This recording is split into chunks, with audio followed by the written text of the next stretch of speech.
Good morning, Bob. Jane, good morning. Yes, as Willard pointed out, I am flung far enough away from that storm in the east to be able to see the eclipse this morning. Solar eclipses are fantastic. They're steeped in mythology and superstition. They're also a wonderful demonstration of how nature works. Now, today's eclipse is not a total one, but for those who are lucky enough to see it, it could be a spectacular sight. This is an annular eclipse, a type which we will see today. This one took place in Peru in 1980. In a few hours from the ground here, we will see the moon passing in this direction across the sun. This is called an annular eclipse because the moon is too far away from the Earth to block the sun totally. When the eclipse is at its maximum, sunlight will twinkle through the moon's valleys and mountains.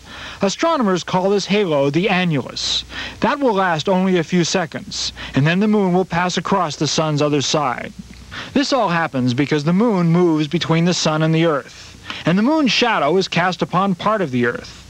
The annulus will be visible only along a path 2 to 6 miles wide as the moon's shadow sweeps north of here at 11:06 Central Time, near Selma, Alabama at 11:15 a.m., over the northwest section of Atlanta at 12:23 p.m. Eastern Time, and across Petersburg, Virginia at 12:43.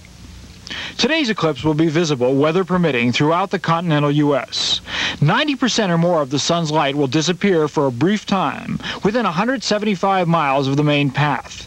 In Chicago, 70% of the sun will disappear, 39% in Los Angeles, and only 13% in Seattle.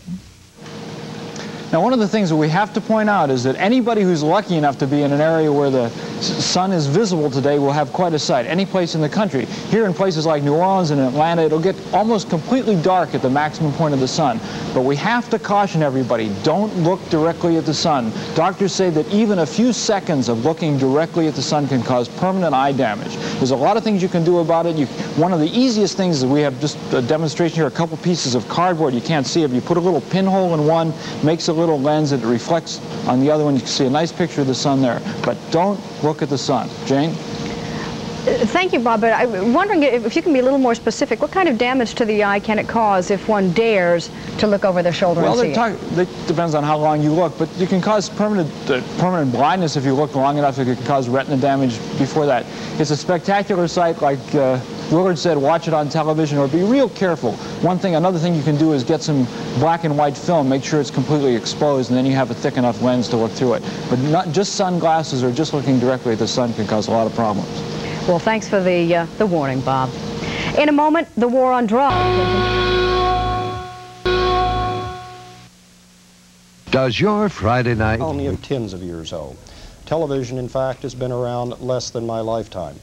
There are moments, such as an eclipse, which remind us that we are a part of the cosmos. The iron in my microphone, in your body and in mine, was once brewed in the interior of a star that then died, blew it into space, it commingled with the original stuff of the universe, and ultimately made our planet, our atmosphere, and even our life. We need to be reminded from time to time that while war and peace and the national economy and paying for our own home mortgage is all important, and it's what consumes most of our thinking, we should pause, we should realize that in fact we're one with the cosmos.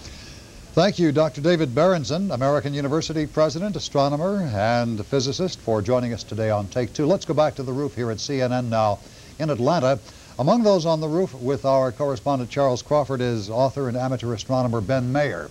Mr. Mayer, let's turn to you briefly. As we sit here and watch our live picture of the sun from what you have on the roof, I feel I can almost see it's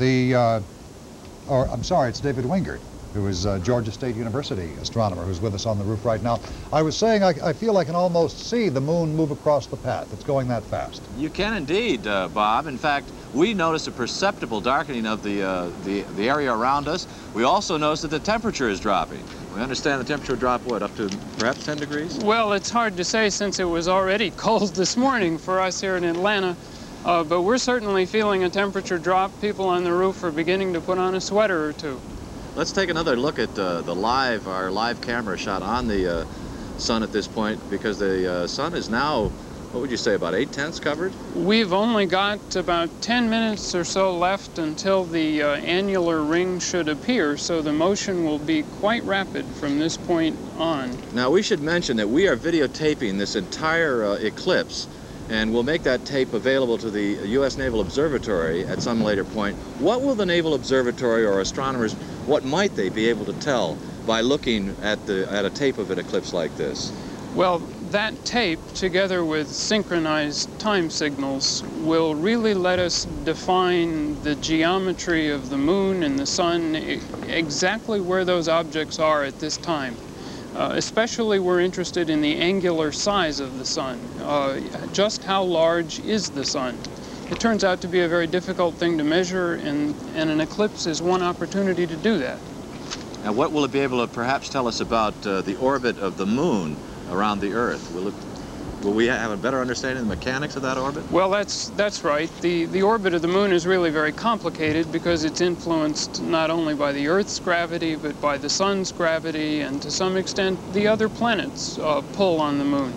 So following that moon to an accuracy of a few inches is a difficult job, and the eclipse timings will help. As we get that totality of the annular eclipse, which will cover, I understand, 99.7% of the sun, describe what we may see. What should we look for on these, the phenomenon called Bailey's beads? Well, as the moon moves across, it's moving from west to east across the face of the sun. And at that leading edge, as the last sunlight is reduced, we may see only some of it shining through mountains on the moon. And then appearing at the other edge of the moon, we'll see sunlight peeking through those lunar valleys. Just exactly how much we'll have to wait and see, because it's so close to being the same size as the sun's disk. We do have a photograph of an earlier annular eclipse. In fact, I think it was the last one in 1930. And perhaps at some point we might show our viewers that'll give them some idea what they might expect to see. Again, though, we must caution people, don't under any circumstances look directly at the sun.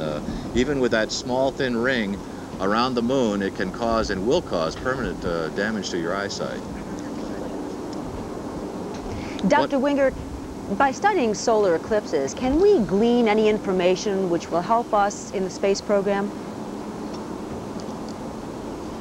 I don't think that this particular solar eclipse is going to be especially valuable to the space program. We're able to produce artificial eclipses from satellites right now by having a disk over the brightest surface of the sun so that the corona will be visible. I'd like to go back briefly to Dr. Berenson in Washington, D.C. in our bureau there. Dr. Berenson, we're approaching totality now. It is just about 5 minutes away if the schedule right that we've been given. Can you tell us why we're not seeing Bailey's beads now? Why do we have to wait until totality? Well, the solar photosphere, which is that arc that you're seeing, is still so bright that it simply masks anything else behind it. People simply do not understand how bright the solar surface is. It is brighter than any other thing that we will normally see in an entire lifetime. So you have to block out at least 99%, probably 99.5% of the solar surface before at last you'll begin to see those diamond ring effect around the edge. Do you learn anything about the moon from all this? Indeed you do, and prior to our lunar explorations where we could actually send men to the moon and let them roam around in vehicles, it was one of the principal ways that we were able to study the lunar surface. Incidentally, you might notice that the surface of the shadow that's moving across the face of the sun is very clearly circular. This was something that was noted by the ancients, it was noted by the Greeks, and it confirmed to them that the moon is round, that the sun is round, and conversely, when the Earth's shadow falls on the moon during a lunar eclipse, the shadow is also round. So despite what you were told in school years ago,